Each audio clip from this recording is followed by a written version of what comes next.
Hello. So I'm here to talk about the most controversial films from the year you were born, if you happen to have been born between 1970 and 2000. This isn't an elaborate way of me finding out your date of birth and doing anything like that. This is just a way of getting outside of my own head for a little bit and thinking a bit about movies, discussing movies. Now, this is from a list that I found recently where people have voted on this on Ranker. Say that carefully, ranker.com. And we're going to go through them from 1970 all the way till to 2000 and have a discussion about them. If there's any films that you want me, I'm quite happy to bounce around for the years. So if you want to throw me your date of, not date of birth, but your year of birth, I'm more than happy to have a look and skip forward. While I'm getting started, I'm going to start with 1970, and then I can always bounce back and forth between them if you're interested in a certain one that people voted for your year of birth. For example, mine was 79, and yeah, I was quite surprised with the one that came up for 75. So thank you for watching. Thanks for joining in. Feel free to throw your dates and opinions into the comments. And I know this is a strange time of day. It's just gone 1 o'clock in the UK. If you're watching in other places, obviously it's different. And obviously we've had the hour change over here recently as well. So I'm going to start off with a film from 1970 called Performance. So this is supposedly voted the most controversial film of 1970. Obviously, other opinions are available. This one is a Warner Brothers film from 1970 starring Mick Jagger. Yeah. And he plays a rock singer. So it's a big stretch for him. Apparently, this film was so controversial at the time that an executive at Warner Brothers, their wife, threw up into a handbag during one of the screenings. So that was a bit strange. So she was so repulsed by it. I always find that really interesting. I've done a video about that, if you look on the channel, about some of the reasons why people might throw up and vomit or behave in a sort of a wildly violent way to a film. There are lots of reasons behind it. And what might have seemed shocking in 1970 might not seem shocking now, but I can think of some of these films that would still come across as shocking. So Performance, starring Mick Jagger, is about a gangster who hides from police inside the home of a rock star and his groupie girlfriend. This was at the peak of the Rolling Stones' success, so a lot of people did go and watch it. However, because of the response to it by some of the executives and their families and their wives, it was shelved for 2 years. So it was actually released in 1970. So it was 68. So you're talking peak Stones. Well, been around forever, but very, very popular in 1968. And they re-edited it and put it out in 1970. So 1970, the film is Performance. I might check that out. I've not seen that. The next one I have seen. So from 1917, we have 1971, we have Dirty Harry. Go ahead. Yeah. Go ahead, my friend. Make my weekend. Yeah, this is it was quite a controversial choice in terms of people voting for this, because in 71 there was a Clockwork Orange. Now I would say Clockwork Orange is more controversial than Dirty Harry, in the sense of it, keeping it out of the cinemas and people being concerned about, even Kubrick being concerned about it himself because of the sort of the supposed influence it had on some people's behaviors. So yeah, 1971, people voted for Dirty Harry as the most controversial one. Now, this was mainly because of the violent imagery. There isn't really, from what I remember, there isn't much of a sexual imagery or anything like that, or bad language even. But this is the year of carnal knowledge, the devils, straw dogs. Wow, straw dogs, another one that I would say is more controversial than this. Of course, this is a very, it can be read as, I guess, a very, pro shooting bad people, killing, like death penalty, conservative kind of thing. But I don't know. It could just be taken as a fun action movie, which is the way I always took it as a kid. Maybe I need to watch it again. I've not watched it much as an adult. I watched it more as a youngster. film critic Pauline Kael, who you may have heard of, she said it was an immoral movie. So a lot of people thought, and maybe it was even a fascist attitude towards policing. It was a massive hit, though, wasn't it? And Clint Eastwood was very cool in it. So I don't know. Sometimes it's good to take things on face value and just enjoy a movie. And that's the way I think about Dirty Harry. Anyway, so Dirty Harry, 1971. As we move into 1972, we've got one that I could definitely say is controversial, would still be controversial now. I don't know whether it affected butter sales either. Last Tango in Paris. So I'm a massive Marlon Brando fan. I adore Marlon Brando. I think he's the greatest screen actor of all time. BBC Two just replayed On the Waterfront the other day. I think it's the 70th anniversary of On the Waterfront. There was an article in The Guardian about it the other day. It's probably my favourite film of all time. This is maybe where Brando still has some sort of intent of being a great screen actor. And I think as his physical appearance drops off and looks less like he's paying attention to what he looks like, I think it's the same in terms of his self-care balanced against the quality of films as well. So this is 72. This is Bertolucci's Last Tango in Paris, about an American widower called Paul, who's played Marlon Brando. Now, I've only seen this once. I think I had to watch it for university and discuss it. He has an intense and controlling relationship with a very young Parisian woman called Jean, who's played by Maria Schneider. Now, they don't even share any like personal details or anything like that. It's essentially like kind of being holed up together in this small area, small space. People are not quite sure how to take this film. There's more to it than I guess it's a comment on kind of obsession and domination. And some people weren't sure if it was meant to be like a sexy 9.5 week style. Obviously, that's much later, but that kind of erotic film, or whether it is like a character study. I think Bertolucci would say it is meant to be a character study. And obviously, there's one scene in particular with some butter that people seem to remember. I think I even heard about that before I even saw the film. So that's often a sign of something being quite shocking or at least talked about. Some people felt it was really graphic, and there's quite a lot of nudity in there. And some people did, down with this sort of thing. Careful now, picket it. And the only other thing about it is that's a bit tricky is that Scheider felt that she was traumatized by the making of the film, so that makes it a completely different conversation to be had about that one. So that's 1972's Last Tango in Paris. 1973, I definitely think most people will have seen this film. And maybe even now some people would think it's quite tame. But it's 1973, a film for me that I've grown to appreciate more and more over the years. I think if you'd have asked me maybe in my 20s, I might have given it like a 7 out of 10. If you asked me in my 30s, I might have given it an 8 out of 10. Now I'm talking 9 or 10 out of 10 for The Exorcist. So your thoughts, guys, if you're watching now or later on The Exorcist being one of the most controversial films of all time? I guess there's the religious reasons for it. The irony of it is really it's a kind of a film about, if you read it from Karas's point of view, which I do now when I watch it, I get a lot more out of it. And I do think that it's a misunderstood film to a certain degree. I think it's a really well made film. You've only got to look at the Dog's Dinner of the latest one, that the only good parts of it were kind of holding on to little bits of this. Jason Miller's incredible in it.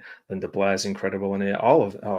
Just everyone's in it. Obviously, every actor in it is just on the money. The Catholic Church actually did approve of this because it is inspired by actual cases of demonic possession. There's obviously the cursing and things like that. If you want to see a really funny cursing one, Lisa and the Devil does a really funny one. The Bava film, where it's kind of a rip-off of Exorcist, and that is funny. That is a funny swearing scene. So yeah, it was tough, but it was definitely controversial for the young Linda Blair. She was getting threatening letters and people telling her that she was glorifying Satan and things like that. Obviously, there were some things, like some of the injuries that were had on set because of Friedkin really going all out to get what his vision on the screen. So that's interesting. Subliminal in actually one of the controversies people don't talk about is the use of subliminal imagery. So obviously the Pizazu Pizazu Pizazu Pizazu face, the demonic face flashes up on screen. Um, some people found that quite scary, but obviously it's a scary film. Uh, and apparently, it gave people at the time, some people who saw that had a nasty reaction to it, I believe, and made them sort of feel unwell. I don't know about that one. And then people discussed about, should we be flashing images up quickly? And I don't know. I guess there's an epileptic question to be had, but it's not like it was flashing up constantly. So I don't quite know the argument there. 1974, you're going to hate me for this. It's a film I've not seen. I've seen others in the series. My favorite of the ones I've seen is the second one. 1974's most controversial film was The Texas Chainsaw Massacre. It's a film that I still haven't seen. Hey, Money Grabber, how you doing? Yeah, the Texas Chainsaw Massacre is 1974's most controversial film. Now, it's a strange one for me because I've never watched it. And I don't know if it's because I'm concerned about it, and I've seen some films that I'm sure are more extreme than this, but I don't know. I just never got round to it. I'm sure it's great. I'm sure it's amazing. The second one I think is a lot of fun. I love the posters as well. Particularly the posters that look like the Breakfast Club for the second one, which I think is really funny. But yeah, this is Toby Hooper's film from 1974, and it was unlike from what I've read, and I've read about it, and I've seen clips of it, and obviously I've seen later ones. It got an X rating for the intensity of it originally. I had to tone it down to get an R. So we're talking a film that's controversial for its violence. It's funny, isn't it? I don't know why I've never watched Texas Chainsaw Massacre. Is it like is this maybe the same reason I hadn't watched some Cronenberg films until recently? In fact, Jay's here. I'm going to ask Jay. Yeah, you've not got around to it either. So Jay, what do you think? Say Cronenberg films, is that something that that like me used to clear of some of them as well, some of those early ones? I don't know, because I kind of put it in the same bracket as the reason why maybe I've not watched this. I'm good, thank you. Yeah, just being online, getting out of my head a little bit, and just kind of just talking about movies for a bit. It's probably a good thing to do. I've had a few cancellations at work, so I've got a bit of spare time for an hour. So yeah, it's good to see you. Let's see. Yeah, yeah. This is it. The whole reason that sometimes things are banned or controversial, it goes in many different facets, doesn't it? Because it could be, too violent or too sexual or too this, that, and the other, depending on the sensibilities of the time and depending on the censors of the time, and also, I suppose, the media and how the media want to report it. So that's interesting. Yeah, to be fair, so do I. I think Professor Macabro said it the other day. He's like, rather watch something terrible and be entertained than watch something that's quite, serious or highfalutin and be bored to tears. Like, I'd rather watch an entertaining bad movie than the latest sort of blockbuster at the cinema. I might get round to some of those blockbusters, but certainly not running down to the cinema to watch them.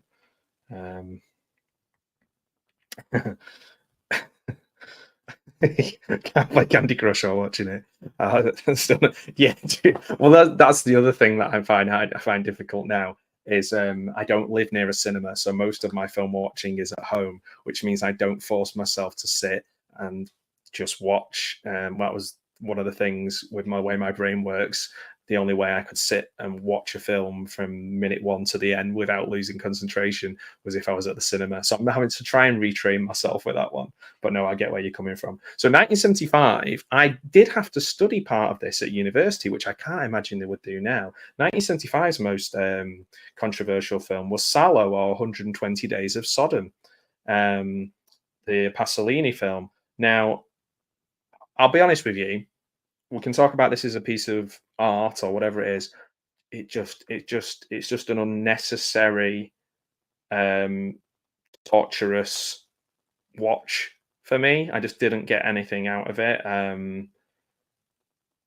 It would still be disturbing now, I'm sure, for anyone watching it, and I don't think people will be studying it as much now. Probably not.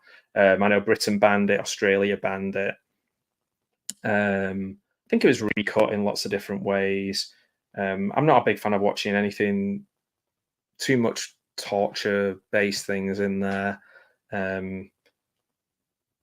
You know, there are some films where I feel they get that balance right, where it's something terrible has to happen, therefore, you know, the revenge has to be equally as terrible. And I'm like, yeah, you go get it. Like, you get that person, you show them what's what. But I didn't get anything out of watching Salò, which was 1975's most controversial film. Now, 1976 film, most controversial film, 1976, is Taxi Driver. Now, again, Taxi Driver is one of those films that I have read the screenplay for and studied it and watched it multiple times. And not for a long time. I feel like it's a film to watch in your 20s almost. Maybe we all have a little bit of a kind of a outsidery feel when we're in our late teens, early 20s. I don't know. But like Taxi Driver is people throw the word iconic around a lot, but you know, a lot of people still look in mirrors and say, "Are you talking to me?" But you know, there's some controversy in there about the age of Jodie Foster when she was in the film. There's some controversy about some of the violence, and I think it's because it's so hyper realistic, and the performance is so naturalistic and so almost first person. And from inside, he puts you in. De Niro and Scorsese, they put you so far inside his head that it feels uncomfortable. And loneliness is uncomfortable for people to take as well and discuss. Um, it's like, in a way, loneliness is a taboo because people sometimes find it hard to admit that they're feeling lonely, and that simmering anger and someone going crossing that line. And I think culturally, people thought that it was going to inspire. Again, this is one of those things, isn't it? Inspire real life Travis Bickles, even John Hinckley, if you guys remember that, when he shot at Ronald Reagan to get Jodie Foster's attention. It was kind of conflated with Taxi Driver, which doesn't really make any sense. So that was 1976. I would say that is a great film. I would say Taxi Driver is still a great film. It's not a film I'll necessarily go back to and watch, you know, on a regular basis. 1977's film, most controversial film, was Looking for Mr. Goodbar, with Diane Keaton, who I think is amazing, certainly in Annie Hall and films like that. And I believe Richard Gere is in that. I think Richard Gere's in that too. I've not seen Looking for Mr. Goodbar. That does sound like a 70s title, though, doesn't it? It's about a woman who is a teacher during the day to deaf children, and by night she cruises bars looking for men to have one night stand with. That would not be a controversial film now. It was quite frank about females wanting sex, so I guess in 1977 this is quite shocking. Now there's a film about at the moment, a British film, and I can't remember what it's called. It's about a young woman going off to like one of these resorts, 18 to 30 resorts or something, and like having a really negative time there, like in terms of assault and the wildness of it all. But this one, there is a section of it where it talks a bit about the homosexual lifestyle. So there's scenes with men kissing. So in 1977, in a film that's quite quote unquote shocking. Yeah, well, this is it. She's yeah. I need to see this because that feels like Diane Keaton really against type because I've only kind of seen her in comedies, and Annie Hall's one of my favorite films of all time. And she's just amazing in that la di da. And 1978 is a film I think is a wonderful film. And when I talk about the violence and the balance, or torture and the balance, we're talking about 1978's "I Spit on Your Grave," which sounds like I'm insulting you. I'm not. That's the title of the film. Um, Roger Ebert, for example, I like most of his reviews. He hated this. He said it was a vile bag of garbage. Now, I think we can definitely say that about the sequels and the remakes because they're terrible. But I Spit on Your Grave is a really well made film with a good balance between the things that happen to her are so terrible and reprehensible that when she gets her revenge, you are going, yeah, let's go. You get them. They get everything they deserve. So the first hour is really hard. Now, Ebert felt that the first hour was meant to titillate people and get them kind of excited. I do not agree. I did not, me personally, but I'd be very surprised if anybody watched that and thought, "Oh yeah, here we go. This is fun." There are other things available for that. Um, the last half hour he felt was faux female empowerment, but I think Camille Keaton, the actress who plays in this, is incredible. She's so noble, and her performance is out of this world. I Spit on Your Grave, I think, is a wonderful film. It's not an easy film to watch, not easy at all. But I almost stopped watching it. I was halfway through, and watching the first hour, and I was like, oh man. But I do feel the punishments fit the crimes if you're looking for that kind of balance in a film. So yeah, it's shot really well and acted really well, whereas the sequels are not. So they show you how to do it. If you want to how to do these sort of films correctly, watch the first one. If you want to see how to do them incorrectly and terribly, my opinion, the sequels, the remakes, all this kind of stuff. So that was 1978. Now we're to the year of my birth, and this is quite funny because the most controversial film of 1979 was Monty Python's Life of Brian. Oh wow! It's hard to believe that that would be controversial. But I guess religious uh, themes are always going to be controversial. They are now, and they were in 1979. I don't remember it coming out. Obviously, I was just born. But main things against Life of Brian were charged with blasphemy. Now, I remember watching all the Monty Pythons. I mean, really into Monty Python in my teens and early 20s. I think my favorite was the Holy Grail. Maybe that's the more physical comedy of it, the more immediate film. I think Life of Brian is probably a little cleverer, a little bit more thought out. I know for one thing that if it wasn't for George Harrison's support, it would have never got made. So that's pretty cool. That's cool to hear. Yeah, just the little things though, the silliness, like being able to laugh at things that are super serious and people take very seriously. It's transgressive, but also really just really funny. So like where they can't hear Jesus because they've got all those people in front of them, they can't hear what he's saying, and he's got and they go, "Was he blessed are the cheesemakers? Blessed are the cheesemakers." It's just silly, but really funny, and like I guess I mean there are no sacred cows now at all, but back then I guess that it was maybe a bit easier to kind of rile people up with things like that. 1980's most controversial film. I owned this for a while, but I never watched it. And then when I had my big cull of my DVDs and Blu-rays, which you can find on my channel, I'll show you what I've got left. 1980's Cruising, starring Al Pacino, about an undercover cop going into the S&M bars. Now, I do know about this because I read quite a lot about it, and I read the little booklet that came with the DVD, but I never got around to watching it. How strange. The cop has to pretend to be gay and go into these underground leather bars to try and find a serial killer who targets gay men. Okay, so that's the premise. Now, it wasn't portrayed. It was portrayed like how I imagine the straightest of straight people would see, like William Friedkin, basically sees gay people. So you imagine like the big, massive mustaches and the leather chaps and the um, kind of like imagine the Police Academy, Blue Oyster, that kind of thing. So it was equally hated on both sides by gay rights activists who literally stood in the way and tried to disrupt filming and cause problems during it. There's some really good clips on YouTube. And it's really funny to think that they were disrupting it on one side, and on the other side, you've got people who have the exact opposite opinion trying to disrupt it. So you're right; they're either doing something right or something so terrible that both sides hate it. I don't know. Um, yeah, Blue Eyes. Great minds. Yeah, it's funny because I've just been doing a rewatch of all Police Academies, starting with 7 and working back, and I just didn't realize how many times the Blue Oyster reappears in different films from there, which I thought was really funny.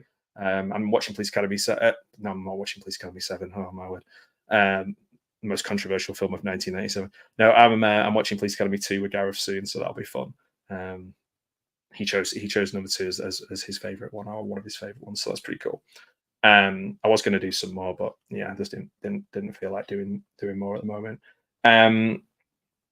So over time, Pacino's character loses his identity, becomes more aggressive, more intense, and he's kind of fighting with his own sexuality a little bit. I might get around to watching it again. I do like William Friedkin. He makes some great films with very singular vision. Interesting guy. Okay, the next one, the most controversial film of 1981, is The Evil Dead. Okay, The Evil Dead.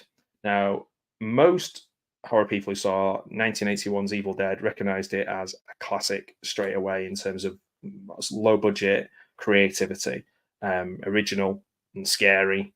Oh man, I'm probably going to get some. No, I'm not going to get some hate for this, but I'm not the world's biggest fan of the Evil Dead series. However, I can see the creativity and appreciate the way it was made. I appreciate Sam Raimi's skill. There's a really good Hawaiian film called Slaughter Day that was shot live on VHS and edited from tape to tape with a live soundtrack, which is really influenced by this, which is really fun as well, with heads popping out of wooden floors and things. I recommend going checking that one out. It's like, probably most people see it as a bad movie, but I think it's really fun. These two Hawaiian brothers made it. But in terms of The Evil Dead, it's possibly the tree scene from the first one and the sort of the assault on Cheryl by the tree. I think that was cut in some countries. And in fact, Raimi said that he felt it was gratuitous and he was trying to match some of the more sexual feel of some of the films that were around at the time and just trying to get an audience. So yeah, I can kind of understand what he was doing there. But he said his goal wasn't to offend people, but to entertain them, make them laugh.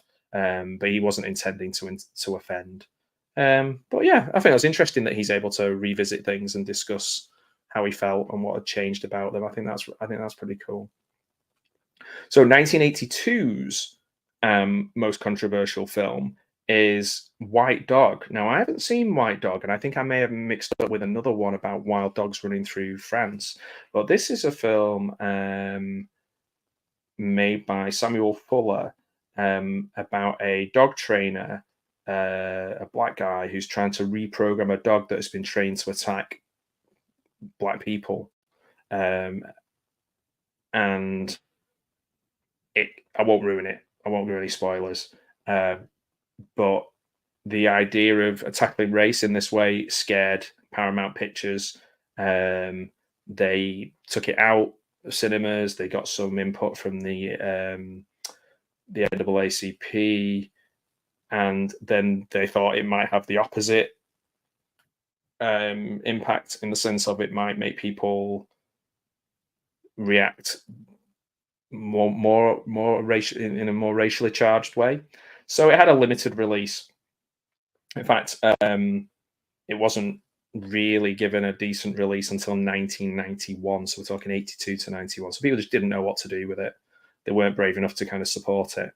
Okay, 1983's most controversial film is controversial probably for a completely different reason than most of the other films on the list. I've done a lot of study into this because blimey, John Landis and Max Landis, what a pair. But John Landis, made in 1983, is The Twilight Zone, the movie.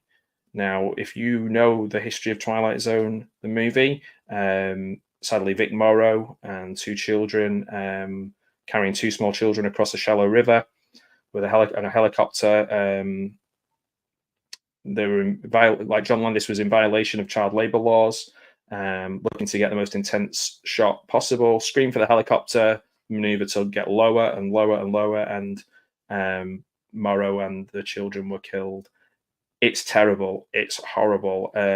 Landis was acquitted. There's lots of reading to be done on this, and it's rightfully controversial. And yeah, I'm going to move on for that one because it's a horrible subject, and it's really sad as well. And I think we know about sometimes these people in Hollywood getting away with things. Not saying that I know everything about it, but when you do some real digging and research into it, it's sad. It is really sad and quite makes you angry. Thank you. Hey, Liv, how you doing? It's good to see you. Yeah, so the next one's going to be an interesting one that I think most people who watch this will have seen. I love the whole series. They get progressively worse, but progressively wild and insane. Silent Night, Deadly Night from 1984. The one that Mickey Rooney hated, and then he joined up in I think it's the fourth or the fifth one. He joined up as the toy maker. So yeah, it's amazing what money will do for your morals. Yeah, so this Silent Night, Deadly Night again. Roger Ebert and Siskel named and shamed the director and producer, saying it was blood money and profiteering. I believe it was marketed in a kind of confused way, where some people did watch it in the US thinking it was going to be. I don't know how you could watch a film Silent Night, Deadly Night and not think it's going to be, it's not going to be Santa Claus the movie, is it? It's the one that most resembles a film out of the series, I guess. I don't know. This the one with the cockroaches, which is a Brian Yuzna one, which is very unusual. The second one is like one of the best bad movies ever, Garbage Day. I think I've got them all down here somewhere. I watched them all back to back one Christmas when I was feeling particularly miserable. I entertain myself. I enjoy. Not the best Christmas horror. None of them are. The best Christmas horror is Black Christmas, the original Black Christmas. Again, in my opinion, with just amazing performances throughout Black Christmas. Great Bob Clark film, the great Bob Clark. So yeah, Silent Night, Deadly Night was pulled from cinemas in 1984. 1985, I have not heard of. Now, it's a Jean-Luc Godard film called Hail Mary. The most controversial film of 1985 was Hail Mary. And it is a reimagination of Mary from the Bible as a student, gas station attendant, who becomes pregnant despite being a virgin. So there's some nudity in there. The Pope came out against it. He shouldn't have gone to watch it. He should have gone and watched Fantasia or something. The City of Boston banned it. Obviously, like a Catholic stronghold. Thieves broke into a cinema and stole the print. It was one of the most controversial films of the entire decade, it says here in the list. So that's interesting. I've not seen Hail Mary. It doesn't. I don't know. It doesn't. I've seen some Godard films. I quite like the remake of. I think he did Breathless, didn't he? I quite like the remake of Breathless with Richard Gere. I think that's awesome. What's she called? Kaprinsky. Really beautiful French girl that's in it. But yeah, I'm not like the world's biggest Jean-Luc Godard fan. I don't really fancy watching Hail Mary. It doesn't. The next one I did see. I saw it as part of film class, and I don't know if I've ever watched it again. I definitely bought it.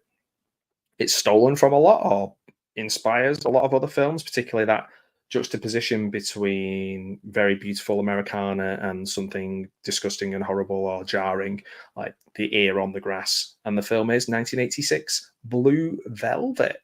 So So the most controversial film, 1986, Blue Velvet. Obviously, you've got Dennis Hopper with his saying, I'm not going to do an impression of him, especially if you're having your lunch. It is quite. Some people find it quite disturbing. It's that white picket fence and the Medicode laws. They tried doing that in Censor when Censor came out recently. Not recent, the last couple of years. That's recent to me because I'm old. But yeah, tried to balance that disgusting violence with beautiful sunshine and green grass. He's great in it, Dennis Hopper. He's amazing. Isabella Rossellini is really great in it as well. I don't know. I never saw it as some people said it was like pornographic, but I didn't see it that way. People were arguing. I think it's good to have discussions about films, but maybe not during the film. Come on, let people watch the film. Rossellini's agents dropped her after the film. They were so horrified. I'm shocked at that. Yep, it's either a love it or hate it film. Strangely, it's so long ago that I watched it. I don't know which one I'm in. I don't maybe have to watch it again. I know David Lynch is a super creative, interesting, kooky, crazy guy. Okay, 1987's most controversial film is a film I've been wanting to watch for a while because it just seems on the right side of trashy. And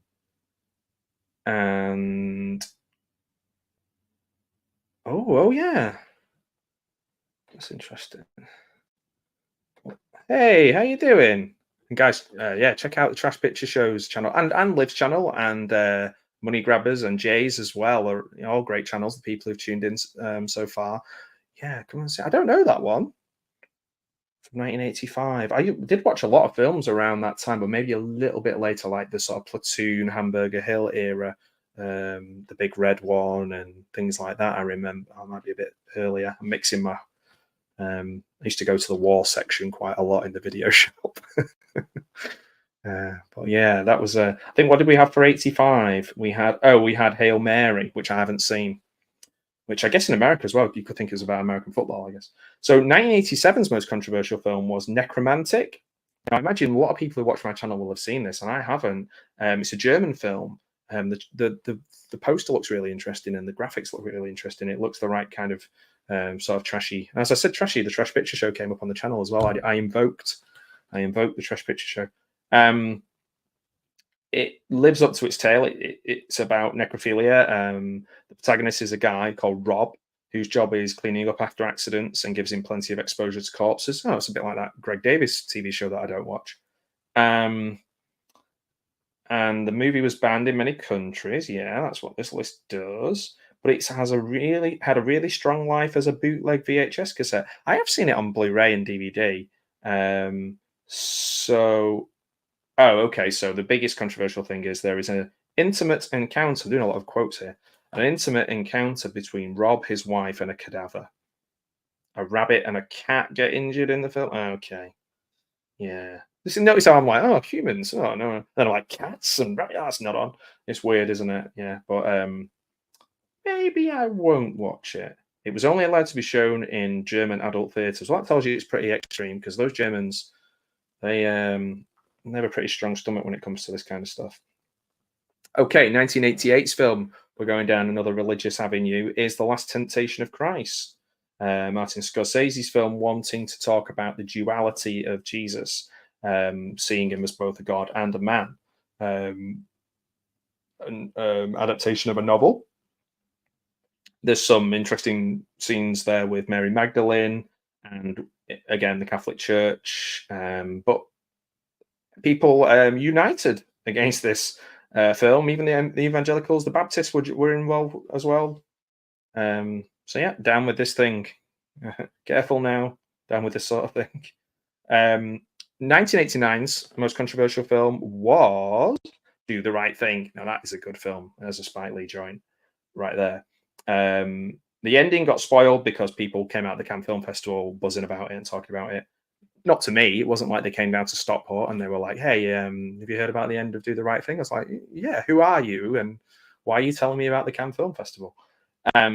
This movie is about a group of people on a block in New York, and it's the hottest day of the summer. Tensions rise, racial tensions, personal issues, Mookie, played by Spike Lee. He's a really good character, actually. He's the moderately tempered, even kind of observer of the film.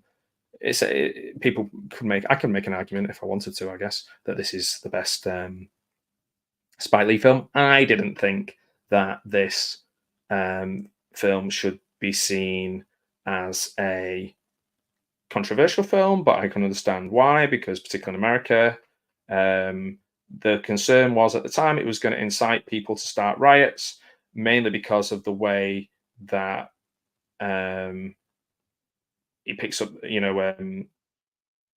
Mookie's been even tempered all the way through the film, and then he starts the riot through just losing it. It's kind of saying, I think even the claims that it would incite people is a bit like really, they'll watch this movie and they'll think about it, and it'll make them think, and it'll make them think so much, and it's such a great film that they will go out and throw a bin through a window. Oh, come on! I think that's ridiculous. Oh, which one was Do the Right Thing from 1989? Live. Yeah, yeah, I think it is a great. Yeah, yeah. I think I may have watched it for the first time just for like a list of films to watch. Yeah, it is a good film. It's worth. I might rewatch that one. 1990s, a very underrated. 1990s one, a very underrated director. Sorry, a very underrated actor in the lead. It's a really is a tour de force. I have seen this once. Is Michael Rooker, who you might know from Into the Galaxy or Mallrats, lots of other things. Anything with James Gunn. Henry, Portrait of a Serial Killer. Although it was made in 1986, it wasn't released until 1990. So it seemed. Yeah.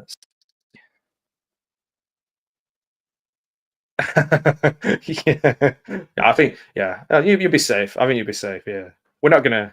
You know, I think as a community, we don't tend to be people who watch a movie and then go out and reenact that movie in real life straight away.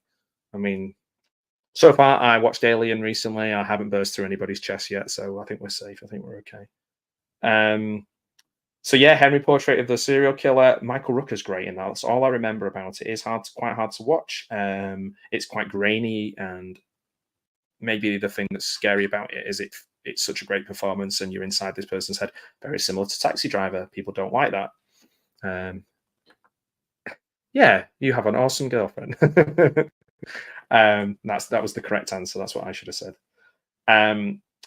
So yeah, it was an X-rated film as well. 1991. This is a bit of a shocking one, but I guess politics, religion, all that kind of stuff. Was Oliver Stone's JFK. Because it lays out Oliver Stone's theories, but then I guess his theories are just as valid as anybody else's when these things come up. Multiple newspapers called it out for historical inaccuracies and things like that, which is a bit of a joke. And yeah, it actually got Congress to release some sealed documents to clarify some things. I do like Oliver Stone as a director. Never boring, interesting guy. I don't think I'd like to work for him, but super interesting guy. And his documentary about film that he did, it was like a 6-part thing. Really recommend watching that. I think there's a book to go along with it as well. Ah, that's so cool. A beautiful, brilliant lunatic. Oh, that's lovely. Say that to your partner today, guys. I'm sure they will appreciate that. Yeah, yeah, I think it does, doesn't it? I think it does. For sure. JFK, I was a bit surprised to see that one. 1992, okay, so cards on the table. 1992's Basic Instinct. Okay, I may have seen this film a few times.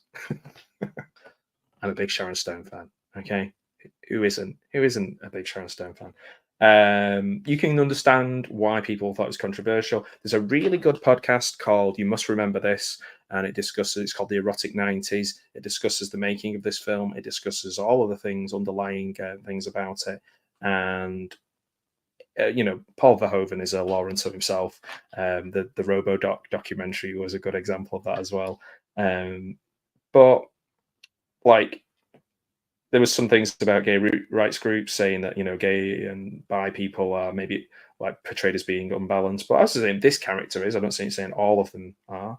The outrage definitely made it into a box office hit, and it turned Sharon Stone into a A-list star. I mean, it was certainly popular at my school. I'll tell you that for sure. And I think this is the best. The only way to discuss it is through emojis. I think the only mature way I can do it is by emojis. So thank you, Liv.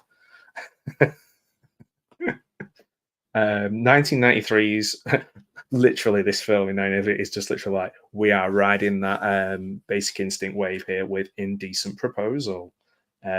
Just the idea that someone could pay and break up a marriage, and conservative types being scandalized by this.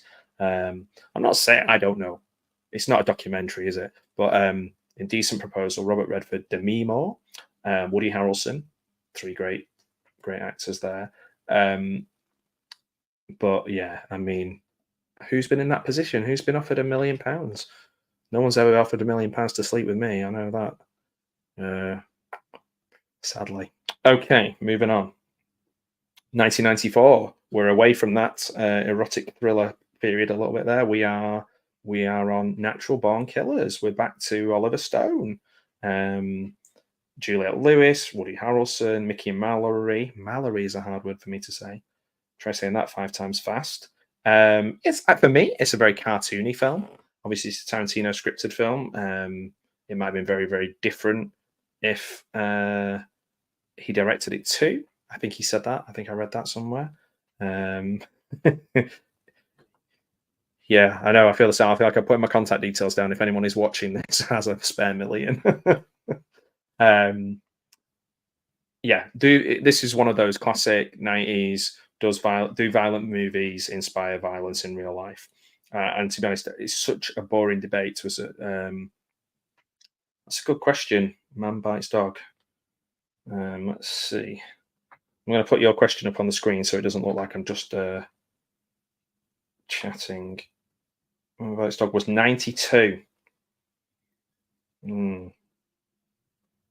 Yeah, so yeah, Thief and Heartless Killer. I may have seen that. Who directed that? Okay, I don't know. Remy Belvo. 3 directors? Wow, it's interesting. Is it an anthology? I don't think I have seen it. It's a dark comedy satire. If you tell me to watch it, I will watch it, because dark comedy, satire, and serial killer are the 3 things that come up on IMDb. So I'll check that one out. Yeah, 92. Yeah. So yeah, I'll check that one out. So we're back to 94. We John Grisham came out against this. That's an interesting person to come out and condemn. Well, he was just condemning Stone's movies. I guess very politically they were opposed to each other.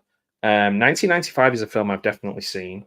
And I guess it is shocking, and it's kind of shocking because it's kids. 1995's kids. Hamid Karin. Well, talk about someone. I like his interviews. If you ever watch Hamid Karin's interviews on David Letterman, I like his personality. He's wild, isn't he? Hamid Karin. But Larry Clark directed this, and Hamid Karin wrote it.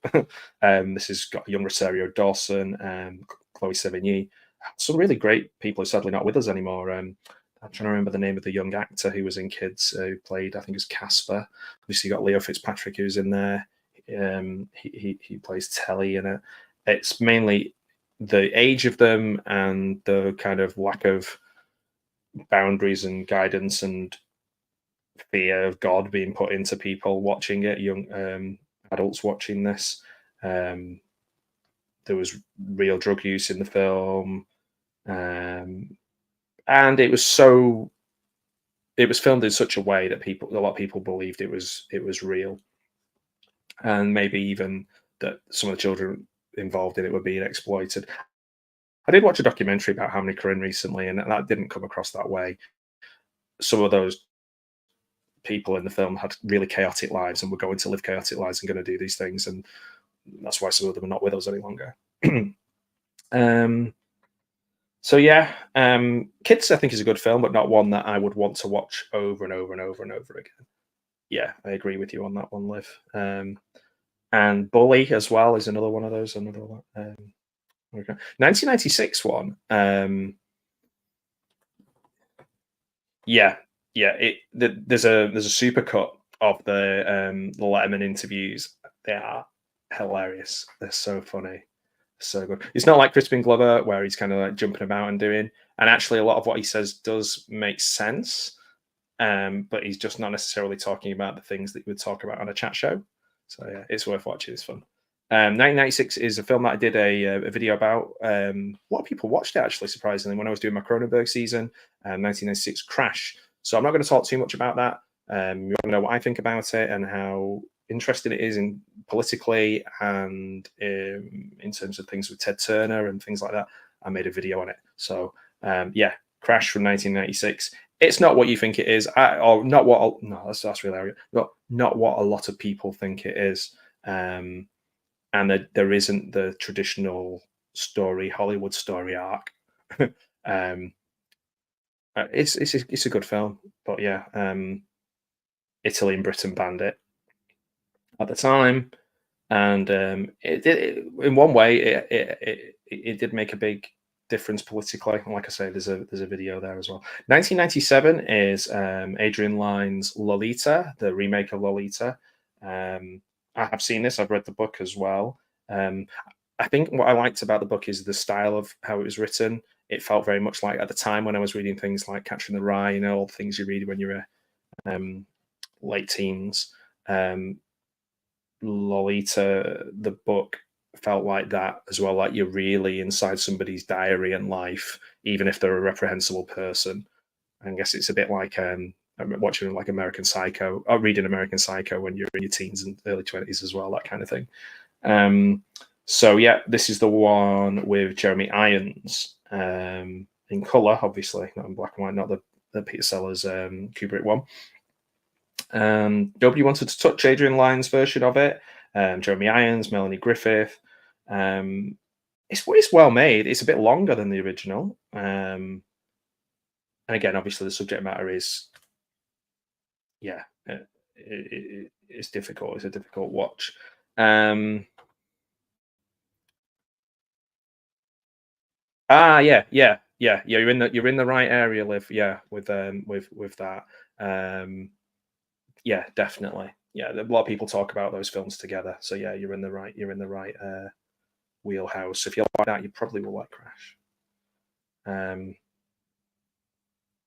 wow. Okay. So it's a mockumentary about it. That's interesting. Oh, so that's why it's got the three directors attached to it because it's almost like one of them's doing the mockumentary bit, and the other one's making the film and or something. I don't know. That sounds interesting. I am interested in that at all.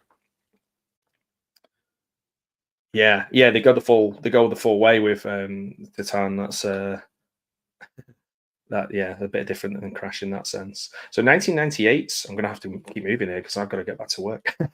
1998's Happiness, the Todd Solondz film. Now, I'm not a fan of his films. Don't think this is particularly funny, clever, or well made.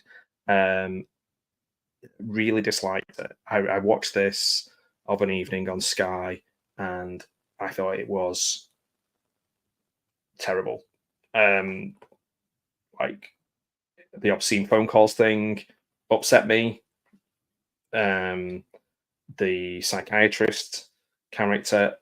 It upset me. So if you're looking to provoke a reaction, it got a reaction out of me. I didn't realize it was the most controversial film of 1998. He did Welcome to the Dollhouse and things like that. I'm just not a fan of his work.